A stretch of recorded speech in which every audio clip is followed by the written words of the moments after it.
Hi. Once again welcome to New York Post. An award-winning journalist who was a former New York Times contributor has been killed by Russian forces near Kyiv, the region's head of police said Sunday. Brent Renaud, 51, a video journalist who has also reported for NBC, Vice News and HBO, was fatally shot in the neck when Russian troops opened fire on a car near the Romanivsky Bridge in the Ukraine town of Irpin, police and a witness said. The occupants kill even journalists of the international media who try to show the truth about the inaction of Russian troops in Ukraine, Kyiv Chief of Police Andrei Nebotov wrote on Facebook. Of course, the profession of a journalist is a risk, but U.S. citizen Brent Renaud paid his life for trying to highlight the aggressor's ingenuity, cruelty and ruthlessness. Nebotov also shared a video of a police officer at the scene with a bloodied man's body. 2 other journalists were injured in the attack, too, and taken to the hospital, Nebotov said.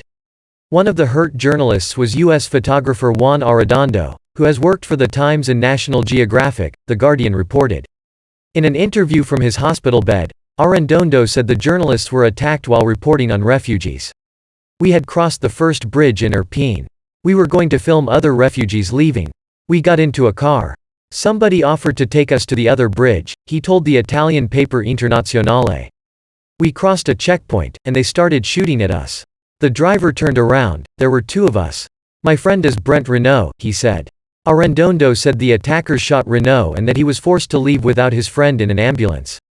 He has been shot and left behind. I saw he has been shot in the neck.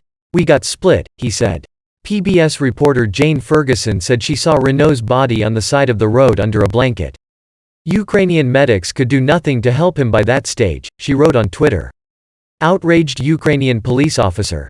Tell America, tell the world, what they did to a journalist. The attack comes as Irpin has been the target of heavy shelling by Russian forces. The New York Times issued a statement about Renaud's death Sunday. We are deeply saddened to hear of Brent Renaud's death. Brent was a talented filmmaker who had contributed to the New York Times over the years, a New York Times representative told the Post. Though he was initially identified as a New York Times journalist, he had not been on assignment for the newspaper at the time of his death, the representative said. Early reports that he worked for Times circulated because he was wearing a Times press badge that had been issued for an assignment many years ago. Renaud previously won a Peabody Award for his work alongside his brother, Craig, for a Vice News documentary about a school in Chicago, according to the bio on their website.